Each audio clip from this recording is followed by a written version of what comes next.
یہ چیزیں جو ہوتی ہیں وہ چلتی ہیں، جو ایک فیورزم ہے وہ بھی ہوتا ہے. لیکن ہمیں جیسے میں نے یہ کہا کہ مسئلہ نہیں بنانا چاہیے، اسی طرح ہمیں خواہ کے شکوک کا شکار بھی نہیں ہونا چاہیے. بھئی بات یہ ہے کہ اہل قلم جو ہے ان کی ایک اکثریت ہوتی ہے، ایک بہت زیادہ تعداد میں ہوتے ہیں، اور انعام جو ہوتے ہیں وہ محدود ہوتے ہیں. بالکل. اب ظاہر ہے کہ جب انعام دیے جاتے ہیں تو اس میں جہاں بعض حقداروں کو ملتے ہیں تو وہاں ایسے لوگ بھی آ جاتے ہیں کہ جو اس انعام کے حقدار نہیں ہوتے ہیں. تو اس میں یہ دونوں باتیں ہیں. لیکن میں سمجھتا ہوں کہ ادیبوں کو، کیونکہ ادیب جو ہوتا ہے وہ اس کا جو لکھا ہوا حرف ہوتا ہے وہ اس کا لکھا ہوا ہوتا ہے، لیکن وہ اس کے معاشرے کی، اس کے سماج کی، اس کی قوم کی ایک امانت ہوتا ہے. تو اگر وہ اس امانت داری کا جو فریضہ ہے وہ انجام دے رہا ہے تو میں سمجھتا ہوں کہ وہ بڑا ادیب ہے، وہ بڑا شاعر ہے. یعنی ہم ولی دکنی کو اس لیے بڑا شاعر نہیں مانتے ہیں کہ اس کو کوئی خطاب ملا تھا.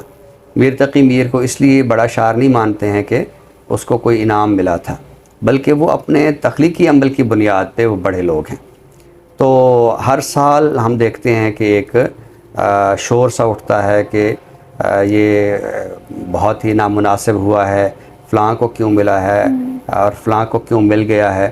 میں سمجھتا ہوں یہ بحث جو ہے وہ قطعاً اضافی ہے. میں جیسے گفتگو کا آغاز کیا تھا تو میں اپنی گفتگو کا اختتام بھی اسی شعر پہ کروں گا کہ میں پیمبر نہیں یگانہ سہی، اس سے کیا کثر شان میں آئی. بالکل. بہت خوب سر، ایک ادیب کو کیسا ہونا چاہیے یہ آپ نے بہت اچھے انداز سے بیان کیا. ناظرین، پروگرام کے دوسرے حصے کی جانب بڑھتے ہیں، یعنی تخلیق کی جانب. آج ہم بات کریں گے ڈاکٹر عزیز فیصل کے حوالے سے. اردو کی جو معاصر مزاحیہ شاعری ہیں ان کا ایک معتبر نام ہے، میاں والی سے تعلق رکھتے ہیں، ماہر تعلیم ہیں، اسلام آباد کے ایک تعلیمی ادارے کے سربراہ بھی ہیں. آپ کا پہلا شعری مجموعہ ہاسا خاصا کے عنوان سے ہے اور دوسرا شعری مجموعہ غلط پارکنگ. تو سر آج ان کی تخلیق کا کون سا حصہ عطا کریں گے؟ جہاں تک مجھے یاد پڑتا ہے ہم نے ان کی تصنیف ہاسا خاصا کا ایک تعارف بھی اپنے پروگرام میں شامل کیا تھا. تو یہ ان کی دوسری کتاب آئی ہے غلط پارکنگ کے نام سے، اور اس میں زیادہ تر جو ہے قطعات ہیں اور آخر میں ایک طویل مزاحیہ نظم بھی ہے. اچھا، مزاح کی تاریخ میں یہ بھی ایک بڑی منفرد بات ہے کہ ایک طویل نظم مزاحیہ لکھی گئی ہے. بالکل.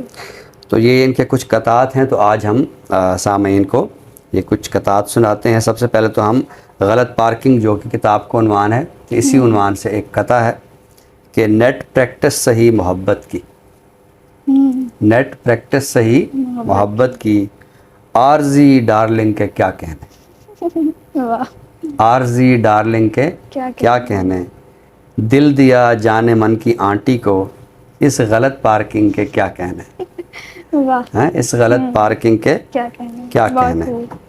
اسی طرح یہ ایک قطع ہے، اس کا عنوان ہے کلف. وہ بقول اس کے اور صرف اس کے، وہ بقول اس کے اور صرف اس کے، عقل و دانش ہمیں سکھاتا ہے، باس واش اینڈ ویئر کے کپڑوں پر روز تازہ کلف لگاتا ہے. اسی طرح یہ ایک اقبال کی زمین میں قطع ہے. اقبال کا قطع بڑا مشہور ہے جس میں مصرع ہے کہ بخیلی ہے یہ رضا کی نہیں ہے، وہ کہتا ہے یہ صفا کی نہیں ہے، وہ کہتا ہے یہ صفا کی نہیں ہے، ولادت کی ہوس ناکی نہیں ہے میرے خیر سے کاکے تو 15، ابھی تک ایک بھی کاکی نہیں ہے، ابھی تک ایک بھی کاکی نہیں ہے. بہت خوب، بہت خوب. منصوبہ بندی. ہاکی والی ٹیم بنانا چاہتا ہے، ہاکی والی ٹیم بنانا چاہتا ہے، بچوں کی تعداد بڑھانا چاہتا ہے. اس منصوبے کی تکمیل کے فوراً بعد ایک مخالف ٹیم بھی لانا چاہتا ہے، ایک مخالف ٹیم بھی لانا چاہتا ہے. بہت خوب. پابندی کے عنوان سے یہ قطع ہے، ٹی وی کے ناظرین میں شامل تو ہوں مگر، ٹی وی کے ناظرین میں شامل تو ہوں مگر، اس بات کا کیا ہے بڑا خاص اہتمام، صد شکر ایک سال سے دیکھے نہیں کبھی حالات حاضرہ کے سیاسی پروگرام. واہ، بہت خوب. ایک قطع اور سناتے ہیں. بھنورے. ہر ایک عمر کے بوڑھے جوان اور نیک و بد، ہر ایک عمر کے بوڑھے جوان اور نیک و بد، بد نظری کے کتنے ہی دل دادا تھے. واہ. بد نظری کے کتنے ہی دل دادا تھے، جتنے پھول تھے اس کی کالی کرتی پر، گھورنے والے بھنورے اس سے زیادہ تھے. واہ. بھنورے، گھورنے والے بھنورے اس سے زیادہ تھے. تو یہ ہم نے کچھ قطعات جو ہے وہ اپنے سامعین کی نظر کیے ہیں. تو باقی ایک خوبصورت شاعر ہیں اور مزاح بڑے شستہ انداز میں لکھتے ہیں، تو ان کے کلام سے اندازہ ہوا کہ کتنی عمدہ شاعری ہے ان کی. بہت خوبصورت، بڑے عمدہ کتاب جو ہے وہ آپ نے سامعین کی نظر کیے. ناظرین، پروگرام کے آخری حصے کی جانب بڑھتے ہیں، یعنی کتاب کی تعارف کی جانب. تو سر آج تعارف کے لیے کون سی کتاب پیش کریں گے؟ آج ایک ترجمہ شدہ ناول ہے. پنجاب کی دھرتی سے ایک بہت بڑے رائٹر ہیں افضل احسن رندھاوا. یہ فکشن رائٹر بھی ہیں اور بہت اچھے شاعر بھی ہیں. ہماری جو جدید پنجابی نظم ہے اس کے جو بڑے معمار سمجھے جاتے ہیں، تو ان میں ایک نام افضل احسن رندھاوا بھی ہے. تو ان کا یہ ایک ناول ہے دوآبہ. یہ پنجابی زبان میں یہ ناول ہے، لیکن ہم جس ناول کا تعارف کرا رہے ہیں یہ اردو میں ترجمہ شدہ ہے. دوآبہ، یہ اس کے مترجم ہیں ڈاکٹر مشتاق عادل. ڈاکٹر مشتاق عادل صاحب یونیورسٹی آف سیالکوٹ میں پروفیسر ہیں، صدر شعبہ اردو ہیں، اور ناول کے حوالے سے ان کا بہت اچھا کام ہے. ہم نے ان کی جو کتاب اردو ناول سماجی کشمکش کے حوالے سے ہے، اس کا ہم نے تعارف بھی پیش کیا تھا. تو اب یہ انہوں نے ایک ناول ترجمہ کیا ہے افضل احسن رندھاوا صاحب کا، دوآبہ کے عنوان سے. اچھا، اس ناول کو جب ہم پڑھتے ہیں تو جیسے کہ میں نے عرض کیا کہ یہ بنیادی طور پر پنجابی زبان میں لکھا گیا ناول ہے.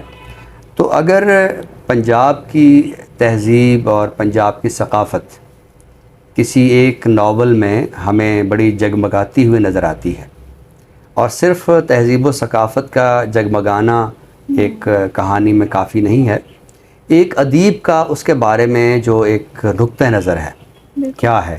ہم دیکھ رہے ہیں کہ ہماری خصوصاً جو مشرقی تہذیب ہے اس میں کئی ایک حوالوں سے جو ایک زوال آمادگی کے عناصر ہیں اور تہذیبوں کے مٹنے کا جو ایک المیہ ہے. تو اگرچہ اس ناول میں اس طرح کی ٹریٹمنٹ نہیں ہے، لیکن ہم جب اس ناول کو پڑھتے ہیں تو ایک خاص طرح کی جو نوسٹیلجک فیلنگ ہوتی ہے، جو ایک ماضی کی تہذیب سے جو ایک وابستگی کا ایک عنصر ہوتا ہے، تو وہ ہمیں اس ناول میں نظر آتا ہے. اس ناول کو اگر آپ پنجابی زبان میں پڑھیں تو ظاہر ہے کہ وہ جو پنجابی زبان کا رس ہے وہ محسوس ہوتا ہے، لیکن یہ چونکہ اردو میں ترجمہ ہے. اچھا، اب ایک چیز عموماً یہ ہوتی ہے کہ ہم شاعری کا یا فکشن کا جو ترجمہ ہے وہ ہم ایک زبان سے دوسری زبان میں کر تو دیتے ہیں، لیکن جس طرح کہ بعض اوقات آپ ایک چاند کی تصویر اتارتے ہیں تو وہ چاند کی تصویر آ جاتی ہے، اس کے ارد گرد جو حالہ ہے اس کی تصویر جو ہے وہ اس میں نہیں آ پاتی. تو زبانوں کے جو ادب ہوتا ہے اس میں بھی یہ مسئلہ ہوتا ہے کہ ہم لفظ کا ترجمہ، جملے کا ترجمہ، کہانی کا ترجمہ، پلاٹ کا ترجمہ ہم کر لیتے ہیں، لیکن جو تہذیب اور ثقافت کا یا زبان کا جو رچاؤ ہوتا ہے وہ اس دوسری زبان میں بہت کم ایسا ہوتا ہے کہ منتقل ہو پائے. تو ڈاکٹر مشتاق عادل کا یہ ایک کمال ہے کہ انہوں نے اب یہ جو کہانی اب اردو کے روپ میں ہے، تو جب ہم اس کو پڑھتے ہیں تو ہمیں ایسے محسوس ہوتا ہے کہ جیسے یہ ناول جو ہے وہ اردو ہی میں لکھا گیا. اچھا، اس کی ایک وجہ یہ بھی ہے کہ ڈاکٹر مشتاق عادل جو ہے وہ خود چونکہ پنجابی زبان کے تخلیق کار ہیں، وہ پنجابی میں شعر کہتے ہیں، اردو میں بھی شعر کہتے ہیں، اور دونوں زبانوں کے ساتھ ایک ان کا ربط ضبط ہے. اچھا، ترجمے کے بارے میں اساتذہ یہ کہتے ہیں کہ ترجمہ کرنے والا جو ہے اسے اس زبان پہ زیادہ دسترس ہونی چاہیے جس میں وہ ترجمہ کر رہا ہے. تو اس ناول کے ترجمے کا یہ ایک وصف ہے کہ پنجابی زبان کا جو رس ہے وہ اردو زبان میں ڈھل کے آیا ہے. تو جو احباب اس ناول کو پنجابی میں پڑھ چکے ہیں. میں اگر یہ تجویز کروں کہ اگر وہ اردو میں پڑھنا چاہیں اور دیکھیں کہ اردو زبان میں پنجابی تہذیب و ثقافت اور پنجابی زبان کا رس کس طرح منتقل ہوا ہے، تو اردو ناول جو ترجمہ کیا ہے دوآبا کے عنوان سے ڈاکٹر مشتاق عادل صاحب نے، وہ اس کو ضرور پڑھیں. بہت خوبصورت، بڑی منفرد اور اہم کتاب ہمیشہ کی طرح. ناظرین، اسی کے ساتھ ہی ہم آپ سے اجازت چاہیں گے. نئے موضوعات کے ساتھ انشاءاللہ آپ کی خدمت میں دوبارہ حاضر ہوں گے. تب تک کے لیے اپنی میزبان حورین تبسم اور ڈاکٹر طارق ہاشمی صاحب کو دیجیے اجازت. اللہ حافظ. اللہ حافظ.